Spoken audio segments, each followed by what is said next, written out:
Yes, students, welcome back to second part as well as the concluding part of this topic. And I know you listen carefully as you also prepare yourself for questions where you are not clear.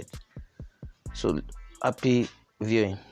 Other type, which is pastoral herding, is when these cattle are moved by the Fulani nomads from one spot to the other. In other words, they can even move from Sokoto to Benin City for a period of days, looking or in search of feeds.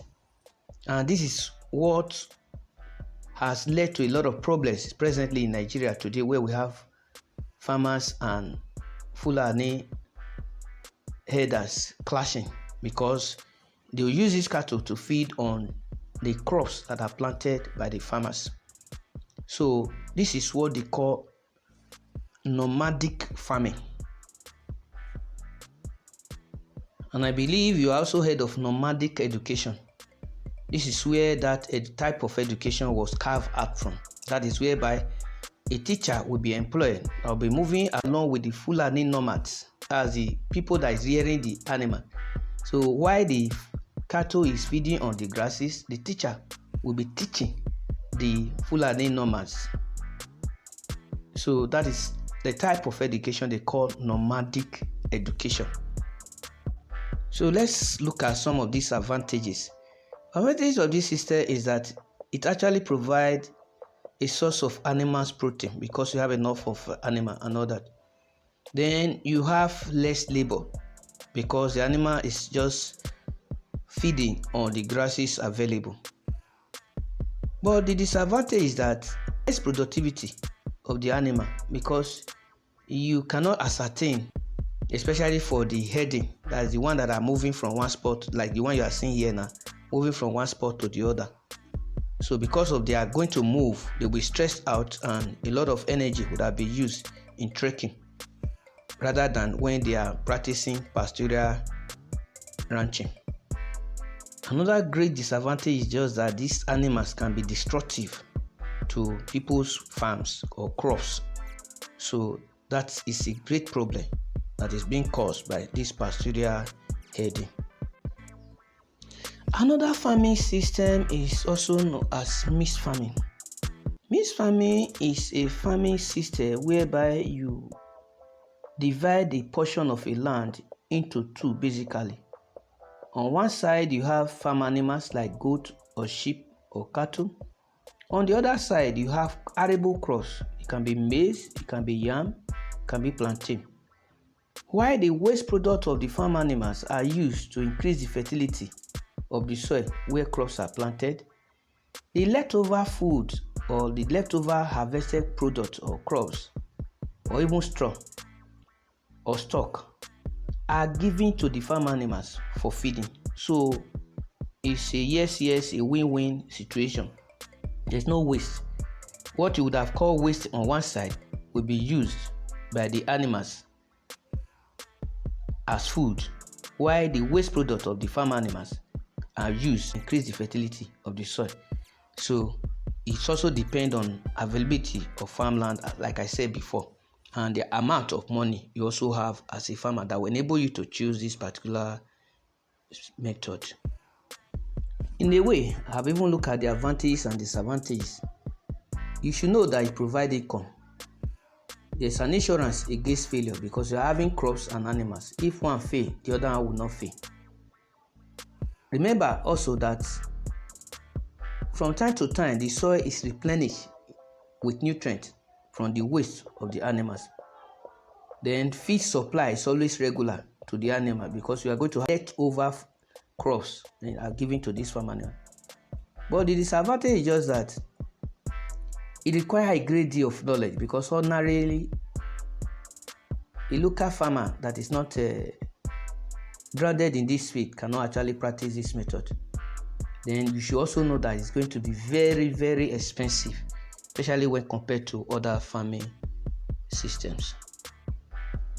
Another system I also want to talk about is lay farming. Though this system is not actually very common in Nigeria, except in the commercial farms. It is a system that you alternate, the alternating of arable crop production, which you are seeing here now, with the growing of forage crops on a piece of land. In other words, for example, this particular year, grasses can be allowed to grow, or forage crops. Like I told you, forage crops include leguminous crops can be allowed to grow on this piece of land for this year, and if possible, the second year. Then the third year, you alternate it by removing these forage crops, believing that the soil have gained enough nutrients while you plant your arable crop production such as maize, yam or rice. So you see, it is not common in Nigeria, but it's a good method of naturally regaining the soil nutrients. So advantage is that if legumes are planted, which is definitely soil erosion can be controlled naturally. Then it also reduces the build-up of pests and diseases, because since you are alternating it, a disease that would have affected yam within the 2 years of planting forage crops would have been dead, because they would not have a host again. The disadvantage is that it is not easy to practice because it's a little bit technical. Then forage crops that are at the time grasses, they will now become weeds. And you know what are weeds? Crops or plants that are found in a place where they are not really wanted. So they will not affect or compete with the male crops that will be planted subsequently. So that is why this system is not practiced regularly in this part of Nigeria. The next one is shifting cultivation, which is another farming system that is also called bush fallow. And here is the explanation. What is shifting cultivation? Shifting cultivation is a farming system whereby a farmer cultivates a piece of land for so many years, and when the nutrient in such land is exhausted, the farmer then leave to another piece of land. Those days with the intention of not coming back to the former land, so the soil can regain enough nutrients. Then within the period this land is left uncultivated, that period is known as bush fallowing. So you can see how they are related. When you are leaving a piece of land to another piece of land, within that period that land is left uncultivated is called bush fallowing. Meanwhile, the system is known as shifting cultivation, because you are moving from this plot A land to another land B. Like I said, you may not come back, but because of population these days, population is increasing, so sometimes it will take many years. We do come back because of no availability of farmland. But it's a situation where those days they have enough land, you may not come back to that land. Then forest would have grown on such a land. Advantage is that it allows for easy replenishment of farmland, because the fertility will definitely be regained.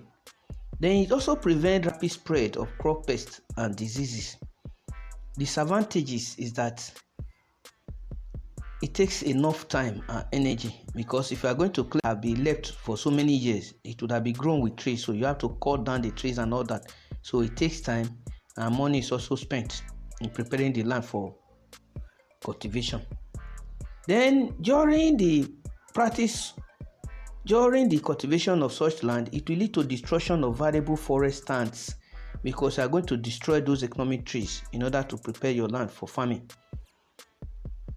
Then it does not actually encourage large-scale farming, because you will not have enough land to be divided into portions like that.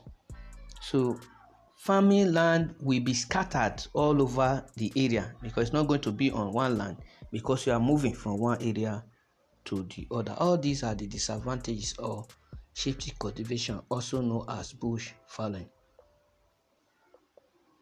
I sincerely hope that you have been following the sequence right from the beginning up to this moment. So however, if you have any questions you are not too clear with, so you can see me in class and ask your questions. Remember to do your quiz, answer the content page questions, do your assignments as I see you in class. Bye.